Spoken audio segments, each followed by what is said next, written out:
So heading into the February signing day, final weekend, did USC's coaching staff talk to each other? You are Locked On Trojans, your daily podcast on the USC Trojans, part of the Locked On Podcast Network, your team every day.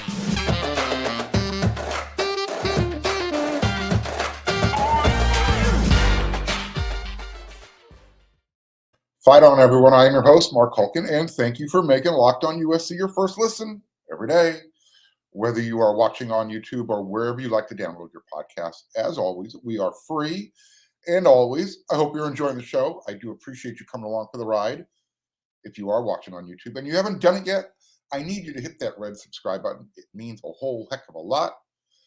And if you want to drop me any feedback, you can do that there. You can also send me an email or a DM at Twitter at Marc Culkin, MarcKulkin. All right, this episode of Locked On USC is brought to you by FanDuel Sportsbook, the official sportsbook of Locked On. Make every moment more. Visit FanDuel/Locked On today to get started.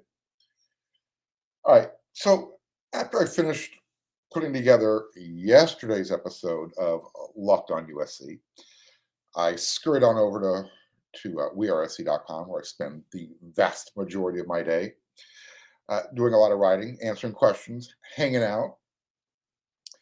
And I was doing my little F5 refresh, make sure see if there's any other news that I possibly might have missed out on. So I wasn't expecting to read what I read from someone who spoke with Rodrick Pleasant on signing day. And I'm also not sure I wanted to read what I read. It was pretty damning, if accurate, if true. So, look, everyone in the Trojan recruiting realm felt fairly confident that they were going to get Rodrick Pleasant, the cornerback from Gardena Serra, get his signature on the facts on letter of intent day. It didn't happen. And Rodrick said it was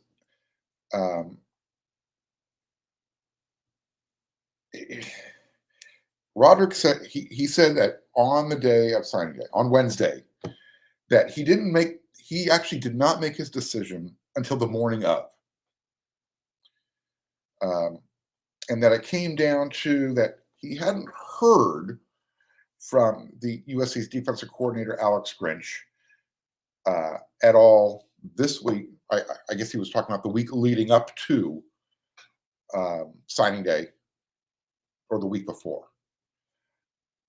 There's usually some gray area in there. It's not quite as simple or as black and white as that. And that really the only person who was making him feel as a priority was his position coach, Donte Williams. So I have a hard time accepting that, because I like to kind of look at how everything played out in sequence, connect the dots, and listen, to the flies on the wall. If Oregon didn't feel confident about this, you listen to their insiders, they had written Rodrick Pleasant off as coming to USC. Everyone I had spoken to felt 90% confident that Rodrick was going to be a Trojan come signing day. So here's what we do know. The weekend that, and I'm just going to go over this because I believe I went over this before, but here's the timeline. The weekend that Rodrick Pleasant was scheduled to make a trip up to Eugene on an unofficial visit, he was somewhere else. Big Bear, California, I believe, is where he was supposed to be at that time.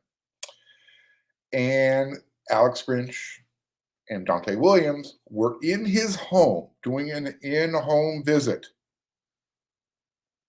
on Sunday. The day before dead period starts on Monday, 2 days before signing day.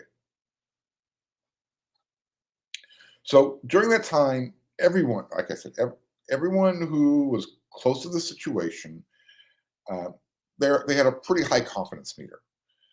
Maybe not as high as that 99.7 or 99.8% probability of winning meter that ESPN showed during the last 5 minutes of the Cotton Bowl, where USC lost that game. But it was definitely in that 90% bracket. So something must have happened during the dead period besides just a change of heart. So allow me to play the devil's advocate and say that Pleasant wasn't a priority. Let's believe that for a moment, that Rodrick Pleasant wasn't a priority. First of all, let's define priority. Well, someone's going to say, well, Lincoln Riley didn't go do the January in home. There's a reason why. Head coaches are only allowed to do one in-home visit. Lincoln Riley was there in December. Should he have saved it for January? Maybe. And if we assume that he's not a priority, and you have your defensive coordinator and the position coach in the young man's house during the weekend, Saturday, Sunday, whatever the day is, it doesn't really matter. Why would you let those two? Why would you let your DC and the position coach go to an in-home if he's not a priority? Why waste that time on a recruit that you'd rather not have? And before, like I said, and before anyone says, well, Lincoln should have been there, he was there in December. Head coaches can only do one in-home. So the question is, were the coaches on the same page? You know, if we're to believe that Lincoln Riley didn't have Pleasant as a priority and Alex Grinch didn't have him as a priority, it was only Donte Williams that had him as a priority. I'm trying to find the disconnect where all of a sudden the player doesn't feel the love. So you guys help me out. Everyone's allowed, they're entitled to their opinion. Even some of you who don't like the way I'm presenting it, that's too bad. Let's stop referring to these young men as kids. Let's get past that. Let's shift it. Because they aren't playing games like kids. I understand physically, emotionally, yes, they're still developing.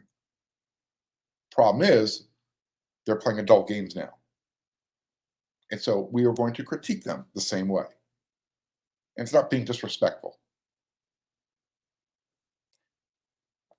You start talking about big money, and you start, when players are starting to manage football rosters more than coaches are, yeah, they're going to be under the microscope a little bit more. And you're going to study what they say, how they say it, when they say it. All that's fair game. You don't have to like it. You just kind of have to accept it. Or don't turn into the show. You have a choice. I prefer you tuning into the show. I prefer good, solid debate. So, you know, speaking of feeling like a priority, obviously, USC had I think, a fairly successful 2023 recruiting class. It might not be over, depending on what Deuce Robinson and Warren Roberson decide to do, but I think for the most part, the class is done. So we're going to talk about some of the hits and misses in this class in the next segment.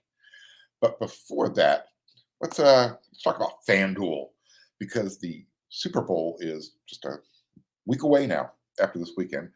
And we're really excited about our new sports betting partner for Locked On, because they're the #1 sportsbook in America, FanDuel. And if you're new to FanDuel, that's even better. They have so many great features that make betting on sports fun and easy. If you're a new customer, you can join today, and when you get started, you're going to get $150 in free bets, guaranteed.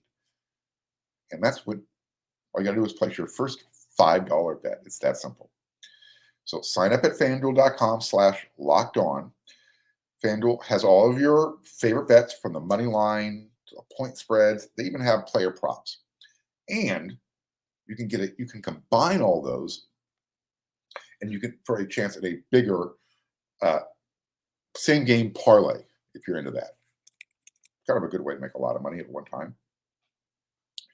And you're able to do that all on an app that's really super easy to use, secure, keeps your mind at ease. So football fans, don't miss out. Place your first $5 bet, get $150 in free bets, win or lose, at FanDuel.com/lockedon. Make every moment more with FanDuel, the official sportsbook partner of the NFL. All right, once again, can't say it enough. Thanks for making Locked on USC your first listen every single day. Make sure you're checking out our brand new podcast, Locked On College Basketball. Everything you need to know about college basketball in one place. Plus, you're going to hear from the big name experts, insiders, coaches, and players. Locked On College Basketball, available on YouTube and wherever you get your podcasts. Oh, by the way, we will be talking about the USC men's hoops. They played Thursday night at Galen Center.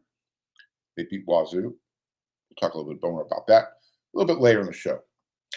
But in this segment, we're going to talk about the so-called hits and misses in this class. Pardon me. Eric McKinney, one of the best writers over there on wearesc.com, he put together a hits and misses article for this class, and I'm going to share bits and pieces of it with you.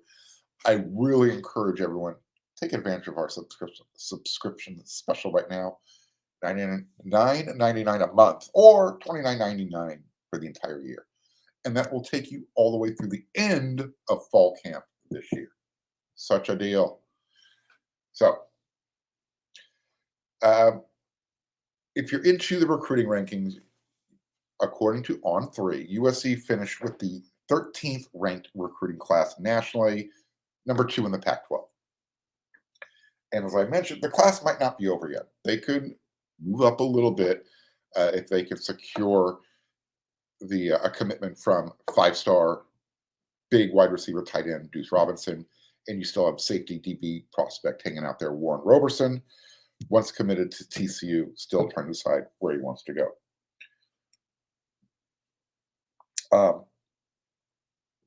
Pardon me.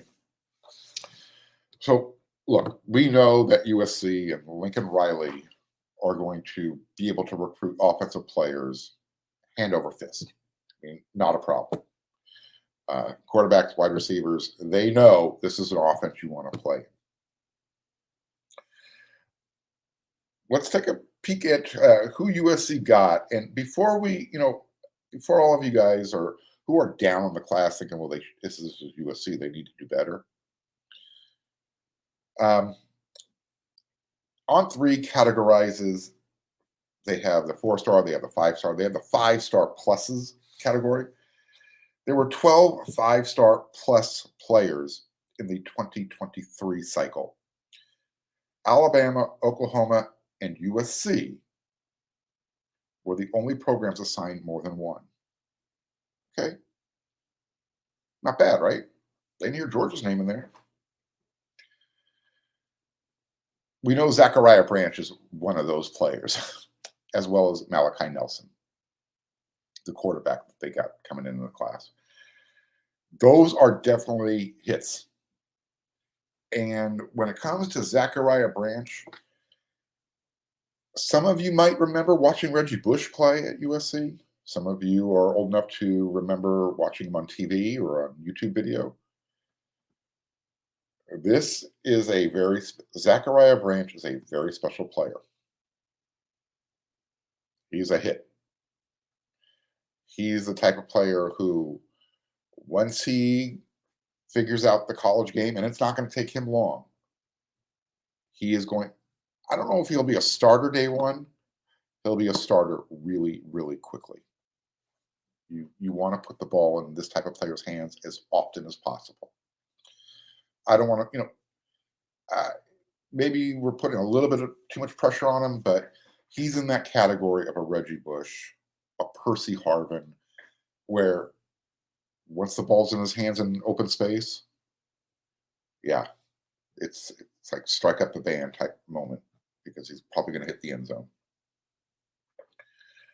And remember, USC was able to pull Zachariah Branch away from all those other major players out there. Ohio State, Alabama, Georgia, LSU. You name the program, he had an offer. He's that good. Offensive line, home run. It's not even a hit. It's not a double. It's not a triple. Home run. Cleared the bases. You have, 4 or 5 guys coming in from the high school ranks.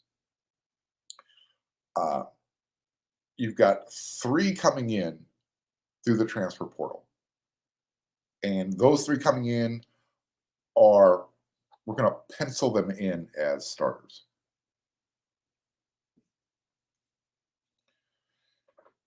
You had a couple of defensive prospects that USC really, really wanted, and they really, really needed, and they were able to get them. Taka Curtis, linebacker, the only linebacker they brought in this class. Braylon Shelby, rush end, edge defender. Like I said, we're not going to say home run, but ground rule double. How's that? Big hit. Filled a major need. As far as misses, I don't want to. It's hard to say USC missed, but we talked about Rodrick Pleasant in the first segment. That's a miss. It's a miss not because USC counted on using his productivity in 2023. It's a miss from a perception standpoint. You can't have the top defensive players in Southern California not coming to USC and going elsewhere.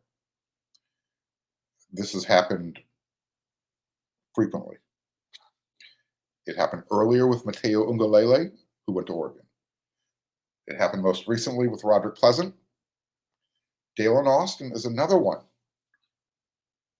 Local product, Long Beach Poly. Going to Oregon. Now, we can give our reasons why. Yes, people would prefer a different defensive coordinator at USC. I get it. We can say it till we're blue in the face. It's not happening this year. At least it's not going to be happening before the start of the season. Stranger things have happened. Let's just assume Alex Grinch is going to be the defensive coordinator. Let's roll with that. We're not. Me saying it over and over and over again is not going to change the fact. We have to accept it. Now, is it inhibiting and hurting recruiting on the defensive side of the ball? It would be naive to say it's not. NIL is also playing a role. USC is going to have to find a balance with that. We talked about it on yesterday's episode.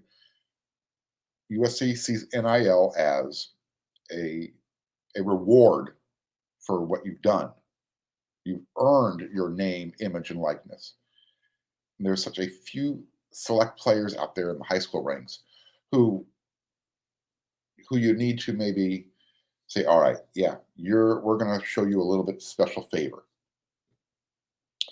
But those players are so far and few in between. There aren't that many Caleb Williams out there. There aren't that many, if you want to even say Malachi Nelson's out there. But, USC is going to have to make the decision. All right, how many times are we going to want to play the bridesmaid? They don't have a problem on offense. Lincoln Riley balances that scale. But if you're going to run a defensive scheme that isn't looking really defensive, and you already have an issue in the past that you're trying to correct of developing defensive players, it's a hard hurdle to jump, to continue to jump until you see improvement. So I guess that would That would definitely fall into the miss category. I don't think we can consider it's interesting at the running back level. Um, Eric McKinney kind of characterized a miss here because USC went big and they went after the top running back recruits in the country. They didn't get one of them. Cedric Baxter Jr., Justice Haynes, excuse me, and Richard Young and Reuben Owens. USC went after each one of them. They wanted each one hard. But Cedric Baxter, he's going to Texas. Haynes and Young, both of them are going to Alabama. And Reuben Owens is headed into Texas A&M. So remember, this is, if you want to look at it as a miss from not getting the top guys in the high school running back room across the country, sure. But it's not like they struck out. You're getting Quentin Joyner, a Marion Peterson.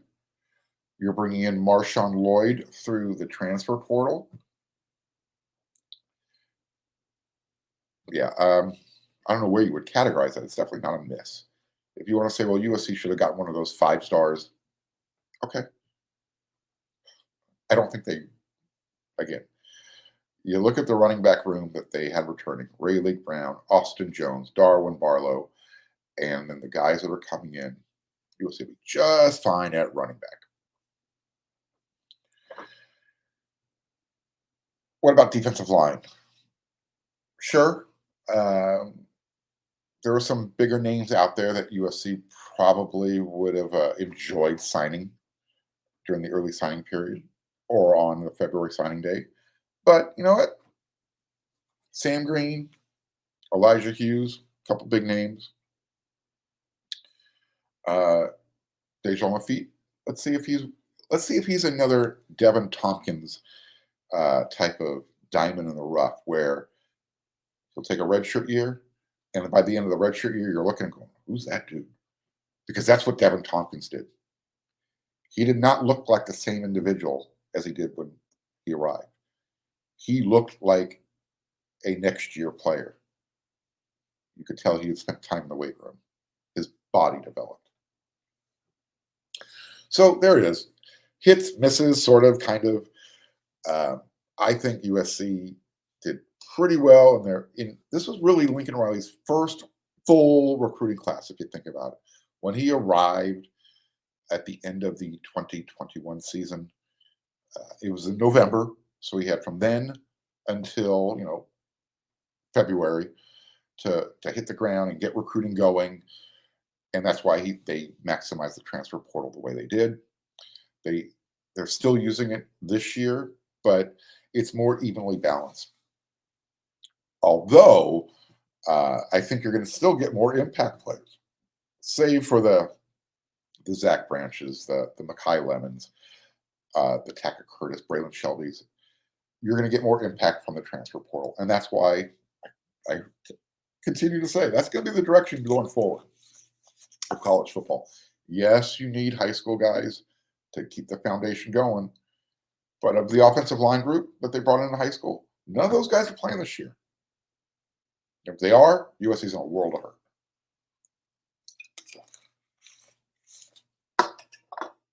All right, excuse me. Drink some water there. All right. So hits, misses. You agree? You can disagree. Tell me who else should have fallen into either side of the category. Let me know. But before we head on and switch gears and start talking basketball, we're going to talk a little men's hoop. We talked about Built Bar because everyone's looking for a delicious treat, but they don't want all the fat, they don't want all the calories. You got to try Built Bar. They're pretty good. With Built, healthy is actually tasty. Seriously, they're really delicious. You won't even think they're good for you. And what makes Built Bars so good, well, for starters, they're covered in 100% real chocolate, 100% real chocolate. And they come in unbelievably great flavors, like churro, peanut butter brownie, coconut almond. And I'm not sure how Built does it, but these bars taste like a candy bar. And they do it while maintaining all their macros. They only have 130 calories, they have 4 grams of sugar, and they give you a whopping 17 grams of protein, collagen protein. And now you don't even need to wait around for your box to arrive. For years, we've been talking about ordering your Built bars at Built.com. Now, you can get them at Walmart or Sam's Club. That's right. Head to your nearest Walmart today, walk to the pharmacy section, and grab yourself a box of Built bars. You can pick up a 4-bar box of cookies and cream, double chocolate, or their coconut puffs. And if you're near Sam's Club, run on in and grab a 13-bar box with their hit flavors, brownie batter, and churro. Let me know. Thank me later. So, all of you Hoops fans, you're out there. Get on board. Hey, USC won again. They beat Wazoo, Washington State Cougars, 80-70. They improved to 16-6 overall, 8-3 in the Pac-12, and that keeps them just a 1 game behind UCLA in first place. And on Saturday, they're going to follow up and try and sweep the Washington schools. They will take on the Washington Huskies at Galen Center at 6:30 p.m. tip-off. As far as this game, Boogie, back-to-back games. Last game, he had against UCLA, 31 points, I think. This game, he only had 21.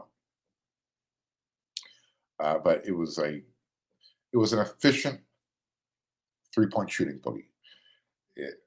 2-point shooting, he was able to turn it on in the second half. As was Drew Peterson, 20 points.